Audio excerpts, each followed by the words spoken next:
Hi viewers, after delivery before delivery ఏమేమి precautions తీసుకోవాలో చెప్తాను చూడండి. బిఫోర్ డెలివరీ నార్మల్ డెలివరీ కావాలనుకున్నప్పుడు మీరు కడుపుతో ఉన్నప్పుడు కన్సీవ్ అవ్వగానే మెల్లిగా రోజు నడక అలవాటు చేసుకోవాలి. ఫాస్ట్గా నడవకూడదు, మెల్లగా నడక అలవాటు చేసుకోవాలి. బాడీలో మీరు బలహీనతగా ఉన్నప్పుడు లేదా అలసిపోయినప్పుడు, పనంతా చేసి అలసిపోయినప్పుడు ఉంటారు కదా, శవాసనం చేయాలంటే వెల్లికిలా పడుకొని కాళ్ళు చేతులు అలా స్ట్రైట్గా పెట్టుకొని ఒక 10 minutes 15 minutes పడుకున్నప్పుడు బాడీకి రిలాక్సేషన్ వస్తుందన్నమాట. అర్థమైందా? సైడ్కి పడుకున్నప్పుడు జాగ్రత్త పడుకోవాలి. కాళ్ళని నార్మల్ డెలివరీ ఎలాంటి లోపం లేకుండా ఉండాలంటే కాళ్ళని మడత పెట్టుకొని కూర్చోకూడదు. కింద కూర్చోవాలనుకున్నప్పుడు కొంచెం స్టూల్ కానీ పిల్లో కానీ వేసుకొని కూర్చోవాలి. డైరెక్ట్ కూర్చోకూడదు, కింద కాళ్ళు ఫోల్డ్ చేసుకోకూడదు, కాళ్ళ మీద కాళ్ళు వేసుకొని కూర్చోకూడదు. ఇలాంటప్పుడు బేబీకి డెలివరీ అప్పుడు చాలా కష్టమవుతుంది. బేబీ లోపల బేబీకి చాలా ఇబ్బందికరంగా ఉంటుంది అన్నమాట.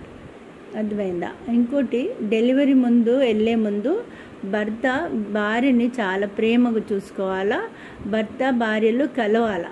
కలిసినప్పుడు డెలివరీ ఈజీగా అవుతుందన్నమాట. అందుకనే డెలివరీ టైంలో భార్యాభర్తలు కలిసి ఉండాలా. డాక్టర్స్ చెప్పారు కలవద్దు, అది కాదండి.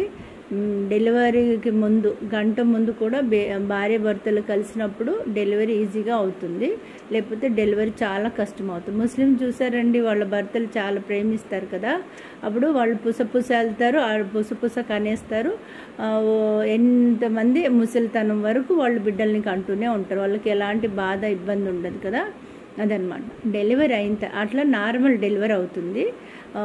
డెలివరీకి నొప్పులు బాగా వచ్చినప్పుడు ఏం చేయాలంటే కషాయం తాగాల. ఏ కషాయము? సోంపు, తర్వాత మిరియాలు, ధనియాలు, సొంటి ఉన్న కషాయం, దాన్ని దంచుకొని అవన్నీ వేసుకొని ఒక కప్పుడు ధనియాలు, ఒక 10 మిరియాలు, కొద్దిగా సొంటి, సోంపు వేస్తే వేయండి, లేకపోతే లేదు. ఇవన్నీ వేసి గ్రైండ్ చేసి పెట్టేసుకోవాలి.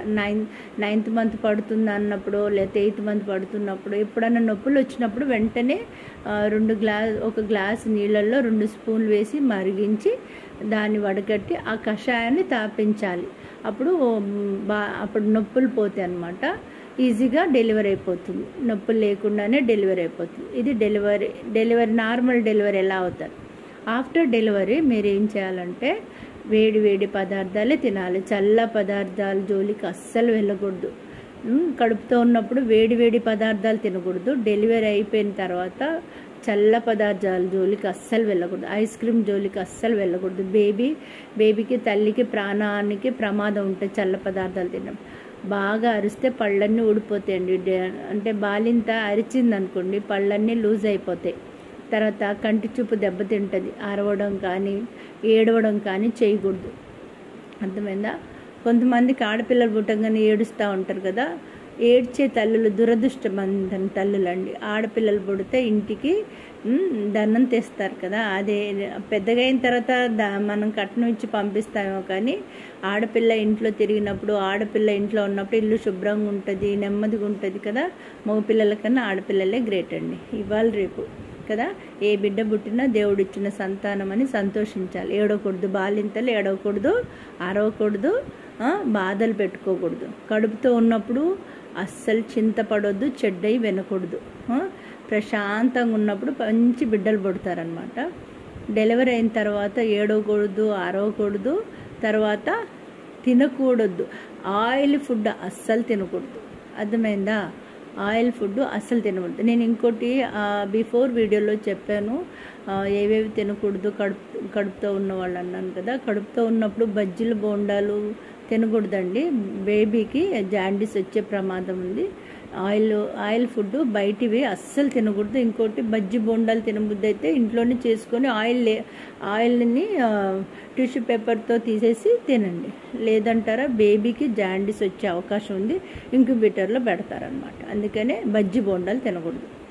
అయితే డెలివరీ తర్వాత ఆయిల్ ఫుడ్ అస్సలు తినకూడదు. తర్వాత ఏమేమి తినకూడదు డెలివరీ అయిన తర్వాత? ఐస్ క్రీమ్స్ తినకూడదు, కొబ్బరి బొండలు తాగకూడదు, కూల్ డ్రింక్స్ తాగకూడదు, ఇలాంటివి చేయొద్దు. అంటే చల్ల పదార్థాలు అస్సలు తినద్దు. డ్రై ఫ్రూట్స్తో చేసిన లడ్డులు, గమ్ వేస్తారు కదా, డ్రై ఫ్రూట్స్లో చేసిన లడ్డులు తినాలా, బలమైన ఆహారం తినాలా, ఏమంటారు కారం, నల్ల కారం వేసుకొని తినాలా, మటన్లు చికెన్లు అప్పుడప్పుడే తినకూడదు, నల్ల కారం వేసుకొని తినాలా. నీసు పదార్థాలకి ఒక 3 months వరకు నీసు పదార్థాల జోలికి వెళ్ళకూడదు. తర్వాత ఇలా డెలివరీ, బిడ్డకి మంచిగా పాలు రావాలంటే ఆఫ్టర్ డెలివరీ నేను చెప్తున్నా, బిడ్డకి మంచి పాలు రావాలంటే రోజు 1 స్పూన్ ఓమ తినాలా. ఓమ తింటే బిడ్డకి బాగా పాలు వస్తాయి. తర్వాత డ్రై ఫ్రూట్స్లో నత్తి నీళ్ళు అని దొరుకుతాయి అన్నమాట, అవి తినాలా. ఇప్పుడు బ్రాహ్మణ్స్ నాన్ వెజ్ తినకపోతే వాళ్ళు ఏం చేయాలో ఓమ తినాలి అంతే. ఓమ తిని దొండకాయ, బీరకాయ అలాంటివి తింటే పాలు బాగా వస్తాయి. ఇంకోటి స్పెషల్గా అంటే బ్రెడ్ తినాలి బాగా. ఆఫ్టర్ డెలివరీ బ్రెడ్ తింటే ఆ బ్రెడ్తోని పిల్లలకి పుష్కలంగా పాలు ఉంటాయి. ఇంక ఏది తినాల్సిన అవసరం లేదు, బ్రెడ్ తినాలి. చపాతీ అవన్నీ అక్కర్లేదు, బ్రెడ్ తినాలి. బ్రెడ్ పాలు, బ్రెడ్ టీ, కాఫీ బాగా తాగాల.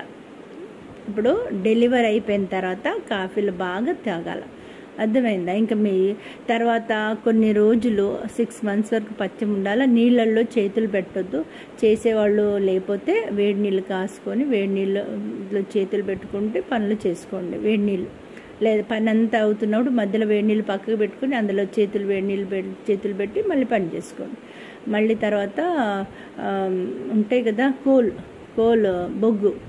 బొగ్గును వేడి చేసి అక్కడ పెట్టి దాని మీద చేతులు అతికించొద్దు, పైన సెగ తగిలేటట్టు చేతులు పెట్టి చేతులను వేడి చేసుకోవాలా. ఎందుకంటే బిడ్డకు పాలు ఇచ్చేటప్పుడు మీరు నీళ్ళల్లో ఉన్నప్పుడు బిడ్డకి జలుబు చేస్తుంది, నిమోనియా వస్తుంది అన్నమాట. అయ్యో నా బిడ్డకి నిమోనియా వచ్చింది, దగ్గు వచ్చింది, జలుబు వచ్చింది అనే దానికన్నా ముందే ప్రికాషన్స్ తీసుకోవాలి.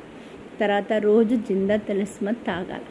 బాలింత రోజు జిందా తిలస్మత్ తాగాలి కొద్దిగా, ఒక 2 drops 3 drops. హెల్దీగా ఉంటారు బేబీస్, అర్థమైందా? మీ బేబీకి పాలు రావాలంటే రోజు ఏం చేయాలా? బ్రెడ్ తినాలి. ఆఫ్టర్ డెలివరీ జాగ్రత్తగా ఉండండి. మీ లైఫ్ని, మీ బిడ్డల్ని బంగారు భవిష్యత్తు చేసుకోండి, ఓకేనా? సంతోషంగా ఉండండి అంతే.